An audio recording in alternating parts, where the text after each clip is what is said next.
નમસ્કાર, ઉજાસ ટીવીમાં હું પંકજ આપનું સ્વાગત કરું છું. આજના તારીખ 27મી જાન્યુઆરી અને મંગળવારના અમેરિકાના મુખ્ય સમાચારની વાત કરીએ તો અમેરિકામાં હાલ બરફનું ભયંકર તોફાને હાહાકાર મચાવી દીધો છે. જગત જમાદાર ટ્રમ્પ પણ હાલ હાથ જોડીને લોકોને ઘરમાં જ બંધ રહેવા વિનંતી કરી રહ્યા છે.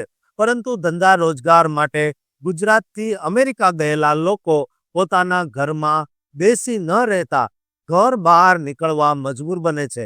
કલાકો સુધી બરફમાં ચાલીને સ્ટોર પર પહોંચી રહ્યા છે. જીવને જોખમમાં મૂકતા આપણા ગુજરાતીઓ વિશે વિગતે વાત કરીશું. આ ઉપરાંત જોઈશું કે અમેરિકામાં આગામી 30મી જાન્યુઆરીના રોજ ફરી મોટી મુસીબત આવે તેવા અણસાર વર્તાઈ રહ્યા છે. ફરીથી આર્થિક કટોકટી જાહેર થઈ શકે તેમ છે, કારણ કે આઈસ મિલિટરી દ્વારા જે રીતે લોકોને મોતને ઘાટ ઉતારવામાં આવ્યા છે તેના કારણે આ સ્થિતિ સર્જાઈ શકે છે.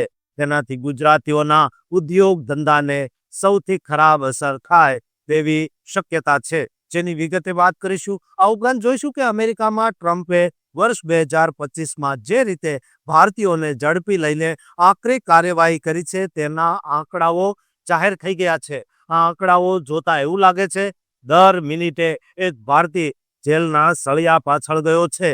ત્યારે ગુજરાતીઓ સાથે શું થયું અને શું કરવું તેના વિશે વિગતે વાત કરીશું. તો ચાલો તમામ સમાચારો જોઈએ વિસ્તાર. શું તમે ક્યારેય વિચાર્યું છે કે કુદરત જ્યારે રૌદ્ર સ્વરૂપ ધારણ કરે ત્યારે 2300 માઇલ લાંબો સફેદ મોતનો રસ્તો કેવો દેખાતો હશે? એક એવું તોફાન જેણે રસ્તાઓને સ્મશાન બનાવી દીધા અને આશરે 50થી વધુ જિંદગીઓને જીવતી થીજવી દીધી. હજારો કિલોમીટર સુધી ફેલાયેલી આ બરફની ચાદર પાછળ કયા ભયાનક રહસ્યો છુપાયેલા છે, અને કેમ અમેરિકા જેવો શક્તિશાળી દેશ કુદરતની આ જીદ સામે લાચાર બની ગયો? શું આ માત્ર ઠંડી છે કે પછી આવનારા કોઈ મોટા વિનાશની ચેતવણી? કે જાણવા માટે તમારે આ વિડીયોને અંત સુધી જોતા રહેવો જોઈએ, કારણ કે આજે હું તમને અમેરિકાના એક એવા મંજર વિશે જણાવીશ જે જોઈને તમારા રૂંવાડા ઊભા થઈ જશે.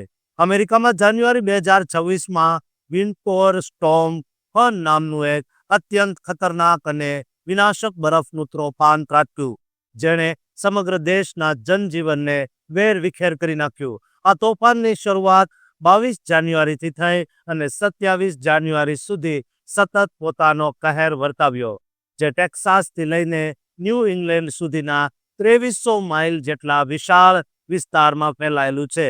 આ કુદરતી આફતની ભયાનકતાનો અંદાજ એ વાત પરથી લગાવી શકાય કે અત્યાર સુધીમાં 50થી વધુના મોત થઈ ચૂક્યા છે. આ ગમખ્વાર માર્ગ અકસ્માતો, વીજળી ગુલ થવાના કારણે થયેલી મુશ્કેલીઓ મુખ્ય કારણો છે. જ્યારે આ તોફાન તેની ચરમ સીમા પર હતું ત્યારે અંદાજે 10 લાખથી વધુ ઘરમાં અંધારપટ છવાઈ ગયો અને વીજળી વગર લોકો કડકડતી ઠંડીમાં રહેવા મજબૂર બન્યા. મુસાફરીની વાત કરીએ તો 20,000થી વધુ ફ્લાઇટ્સ રદ કરવામાં આવી, જેમાં ભારતથી જતી એર ઇન્ડિયા જેવી ફ્લાઇટ્સને પણ માઠી અસર પહોંચી. ખાસ કરીને અમેરિકામાં વસતા આપણા ગુજરાતી સમાજ માટે આ સમય અત્યંત કષ્ટદાયક રહ્યો, કારણ કે ત્યાં રહેતા હજારો ગુજરાતીઓ ગેસ સ્ટેશન, કન્વીનિયન્સ સ્ટોર કે રિટેલ ક્ષેત્રે આવશ્યક કામદાર તરીકે ફરજ બજાવે છે, અને આટલા ભયાનક બરફમાં પણ તેઓએ કામ પર પહોંચવા માટે ભારે સંઘર્ષ કરવો પડ્યો. સોશિયલ મીડિયા પર એવી પણ વાતો વહેતી થઈ કે અમુક ગુજરાતી યુવકો કલાકો સુધી બરફમાં ચાલીને પોતાના સ્ટોર પર પહોંચ્યા, જે બતાવે છે કે આની સ્થિતિ કેટલી ગંભીર છે. આ તોફાનમાં બરફ પડવાના તમામ રેકોર્ડ તૂટી ગયા, જેમાં ન્યૂ મેક્સિકોમાં મહત્તમ 31 ઇંચ બરફ નોંધાયો, જ્યારે ન્યુયોર્ક સિટીમાં 11.4 ઇંચ અને બોસ્ટનમાં 18.9 ઇંચ જેટલો બરફ પડ્યો. 1993ના ઐતિહાસિક સુપરસ્ટોર્મની યાદ અપાવી દીધી. 22 અને 23 જાન્યુઆરીના રોજ ગ્રેટ પ્લેન્સ વિસ્તારમાં આ તોફાને રસ્તાઓ બંધ કર્યા.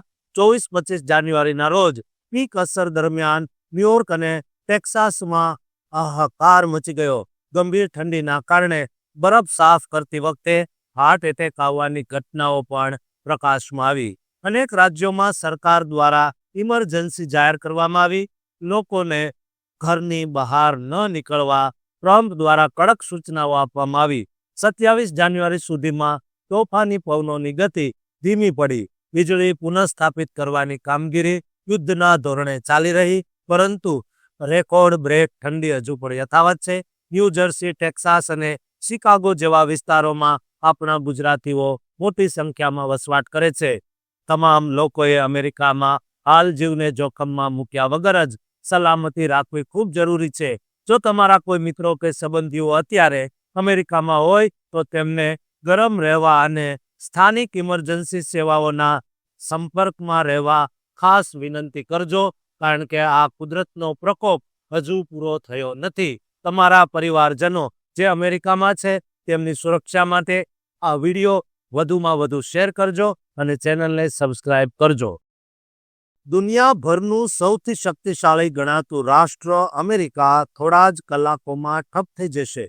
શું મધ્યરાત્રિના ટકોરે સુપર પાવર ગણાતા દેશની આર્થિક નસ કપાઈ જશે? બે માસૂમ જિંદગીઓનો એવો તે કેવો શ્રાપ લાગ્યો કે આખું વોશિંગ્ટન અત્યારે ધ્રુજી રહ્યું છે.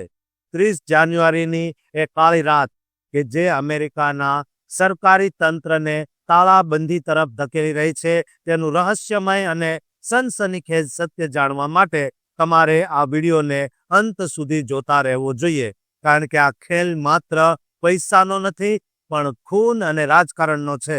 અમેરિકામાં અત્યારે ફરી એકવાર આંશિક સરકારી શટડાઉનનો ભયાનક ખતરો મંડરાઈ રહ્યો છે અને આ સંકટની ઘડી 30 જાન્યુઆરી 2026ની મધ્યરાત્રિએ એટલે કે શુક્રવાર બાદ શરૂ થવા જઈ રહી છે. જેવી જ શુક્રવારની રાત્રિના 12 વાગશે એટલે ફેડરલ ફંડિંગની મુદત પૂરી થઈ જશે અને આ સાથે જ દેશના હોમલેન્ડ સિક્યુરિટી સહિતના અનેક મહત્વના વિભાગોનું કામકાજ ઠપ થઈ જવાની ભીતિ સેવાઈ રહી છે. આ કોઈ સામાન્ય આર્થિક સંકટ નથી, પરંતુ તેની પાછળ લોહીની કથા જોડાયેલી છે, જેમાં મિનિયોપોલિસમાં થયેલી બે ભયાનક હત્યાઓએ સમગ્ર દેશમાં વિરોધની જ્વાળાઓ ભડકાવી દીધી છે. ગત 7 જાન્યુઆરી 2026ના રોજ રેની ગુડ નામની વ્યક્તિની હત્યા કરવામાં આવી અને ત્યારબાદ 24 જાન્યુઆરી 2026ના રોજ 37 વર્ષીય ICU નર્સ એલેક્સ પ્રેટીને ફેડરલ ઇમિગ્રેશન એજન્ટ્સ ગોળી મારીને મોતને ઘાટ ઉતારી દે છે. એલેક્સ પ્રેટી જ્યારે આ સમગ્ર ઘટનાનું શૂટિંગ કરી રહ્યા હતા ત્યારે જ એજન્ટ્સે તેમના પર ગોળીબાર કર્યો. જો કે એજન્ટ્સે સ્વરક્ષણનો દાવો કર્યો, પરંતુ વિડીયો સામે આવ્યા બાદ મોટો વિવાદ ઊભો થયો. આ ઘટનાઓને કારણે ડેમોક્રેટ્સ પક્ષ અત્યારે લાલઘૂમ છે અને તેઓએ સ્પષ્ટ ચીમકી આપી છે, જ્યાં સુધી $8.2 ટ્રિલિયન ફંડિંગ પેકેજમાંથી હોમલેન્ડ સિક્યુરિટી બિલને અલગ કરવામાં નહીં આવે ત્યાં સુધી તેઓ ટેકો આપશે નહીં. ડેમોક્રેટ્સની માંગણી છે કે ઇમિગ્રેશન અને બોર્ડર પેટ્રોલ એજન્સીઓમાં મોટા સુધારા અને તેમની જવાબદારી નક્કી થવી જોઈએ. અત્યારે પરિસ્થિતિ એવી છે કે અમેરિકામાં શટડાઉન થવાની શક્યતા 79% સુધી પહોંચી ગઈ છે, કારણ કે બિલ પાસ કરવા માટે સેનેટમાં 60 મતની જરૂર છે, જ્યારે રિપબ્લિકન્સ પાસે માત્ર 53% જ મતો છે. 22 જાન્યુઆરીના રોજ હાઉસ ઓફ રિપ્રેઝેન્ટેટિવ્સમાં આ બિલ પસાર થઈ ગયું હતું, પરંતુ હવે સેનેટમાં ચક શુમર, પેટી મરે અને એમી ક્લોબુચર જેવા નેતાઓ ટ્રમ્પ એડમિનિસ્ટ્રેશનની આક્રમક ઇમિગ્રેશન પોલિસી સામે અડિંગો જમાવીને બેઠા છે. ચક શુમર જેઓ સેનેટ માઇનોરિટી લીડર છે, તેમણે સ્પષ્ટ કર્યું છે કે તેઓ આ બિલને ત્યાં સુધી આગળ વધવા નહીં દે જ્યાં સુધી હોમલેન્ડ સિક્યુરિટી એજન્સીઓમાં ધરમૂળથી ફેરફાર ન થાય. રિપબ્લિકન્સ અત્યારે મૂંઝવણમાં છે, કારણ કે તેઓ શટડાઉન તો નથી ઈચ્છતા, પરંતુ તેઓ આ મહત્વના વિભાગને અલગ કરવા પણ તૈયાર નથી. જો આ ફંડિંગ રોકાઈ જશે તો PCSA અને એર ટ્રાફિક કંટ્રોલ જેવા આવશ્યક વિભાગોના કર્મચારીઓ પર સીધી અસર પડશે અને સામાન્ય જનતાની મુશ્કેલીઓ વધી જશે. આ સમગ્ર વિવાદ ટ્રમ્પ સરકારની કડક ઇમિગ્રેશન નીતિઓ પર દબાણ વધારી રહ્યો છે અને 30 જાન્યુઆરીની મુદત જેમ જેમ નજીક આવી રહી છે તેમ અમેરિકામાં અનિશ્ચિતતાનો માહોલ ઘેરો બની રહ્યો છે. જો આ શટડાઉન લાગુ થશે તો તે માત્ર વહીવટી પ્રક્રિયા નહીં હોય, પરંતુ તે માનવ અધિકારી અને સરકારી ભંડોળ વચ્ચેના સંઘર્ષનું પરિણામ હશે. આ શટડાઉનથી ગુજરાતીઓના ધંધા રોજગારને પણ ગંભીર અસર પડે તેવી સંભાવના વ્યક્ત કરવામાં આવી રહી છે. શું તમને લાગે છે કે આ શટડાઉન રોકી શકાશે? મને કોમેન્ટ બોક્સમાં ચોક્કસ જણાવજો અને ચેનલને સબસ્ક્રાઇબ જરૂર કરજો કારણ કે આ શટડાઉનથી ગુજરાતીઓના ધંધા વ્યવસાયને ખૂબ મોટી અસર થાય તેમ છે. અમેરિકાના સપના જોનારા ભારતીયો માટે ત્યાંની સરહદો હવે લોખંડી દિવાલ બની ગઈ છે. એક એવો આંકડો જે સાંભળીને તમે ચોંકી જશો. દર 20 મિનિટે એક ભારતીય અમેરિકાની સરહદ પર પકડાઈ રહ્યો છે. ઘડિયાળના કાંટા જેટલી ઝડપથી ફરે છે તેટલી જ ઝડપથી આપણા લોકો જેલના સળિયા પાછળ જઈ રહ્યા છે. આખરે એવું તે શું થયું કે લાખો લોકોના અરમાનો પર ટ્રમ્પ સરકારની નીતિઓએ પાણી ફેરવી દીધું અને કેમ કેનેડાની સરહદ હવે મોતનો કૂવો બની રહી છે. આ રહસ્યમય ઘટાડા પાછળનું અસલી સત્ય અને સરહદ પર ખેલાતો ખતરનાક ખેલ જાણવા માટે તમારે આ વિડીયોને અંત સુધી જોવો રહેશે. કારણ કે આ આંકડા માત્ર સંખ્યા નથી પણ હજારો ગુજરાતીઓના ભવિષ્યની વાત છે. અમેરિકાની ધરતી પર પગ મૂકવા માંગતા ગુજરાતીઓ અને ભારતીયો માટે વર્ષ 2025 ખૂબ જ પડકારજનક સાબિત થયું છે. કારણ કે યુએસ કસ્ટમ્સ એન્ડ બોર્ડર પ્રોટેક્શનના તાજેતરના ડેટા મુજબ જાન્યુઆરીથી ડિસેમ્બર 2025 દરમિયાન કુલ 23,830 ભારતીય નાગરિકોની ધરપકડ કરવામાં આવી છે. જો આપણે આ આંકડાને સમયના હિસાબે જોઈએ તો અમેરિકાના મીડિયા અને સમાચાર સંસ્થાઓ એવું વર્ણવવામાં આવ્યું છે કે દર 20 મિનિટે એક ભારતીય સરહદ ઓળંગતા પકડાઈ રહ્યો છે, જે ખરેખર ચિંતાનો વિષય છે. વર્ષ 2024ની સરખામણીમાં આ આંકડાઓમાં મોટો તફાવત જોવા મળ્યો છે. કારણ કે વર્ષ 2024માં 85,119 ભારતીયો પકડાયા હતા. તેની સામે 2025માં આ સંખ્યા ઘટીને 23,830 થઈ ગઈ, એટલે કે સીધો 72% ઘટાડો. આ ઘટાડા પાછળનું મુખ્ય કારણ ટ્રમ્પ વહીવટી તંત્રની અત્યંત આક્રમક ઇમિગ્રેશન પોલિસી, આઈસ દ્વારા કરવામાં આવતી કડક કાર્યવાહી, સરહદ પર અત્યારે સર્વેલન્સ અને પેટ્રોલિંગમાં ધરખમ વધારો કરવામાં આવ્યો છે, જેના કારણે ગેરકાયદેસર રીતે ઘૂસણખોરી કરવી લગભગ અશક્ય બની રહી છે. અગાઉ ભારતીયો અને ખાસ કરીને ગુજરાતીઓ દુબઈ કે ઇસ્તાંબુલ થઈને મેક્સિકો બોર્ડર દ્વારા અમેરિકામાં પ્રવેશતા હતા, પરંતુ હવે આ રૂટ પર પ્રતિબંધો વધી ગયા. સ્મગલર્સ રસ્તો બદલે છે. હવે લોકો વધુ જોખમી એવા કેનેડા અમેરિકા નોર્થ બોર્ડર તરફ વળ્યા છે, જ્યાં ઠંડી અને ગાઢ જંગલોનું જોખમ રહેલું છે. તેમ છતાં 2025માં આ ઉત્તરી સરહદ પર પણ ધરપકડના કેસોમાં 68%નો ઘટાડો થયો. કેનેડાની વિઝા પોલિસીમાં આવેલી સખ્તાઈ અને સ્મગલર નેટવર્ક પરના પ્રતિબંધોને કારણે આ આંકડો ઘટ્યો છે. પરંતુ હજુ પણ અમેરિકા જવાનું આકર્ષણ ઓછું થયું નથી. આંકડાકીય વિશ્લેષણ કરીએ તો ફિસ્કલ વર્ષ 2025માં નોર્થ બોર્ડર પર 14,054 લોકો પકડાયા, જે ગત વર્ષના 43,764ની સરખામણીએ ઘણા ઓછા છે.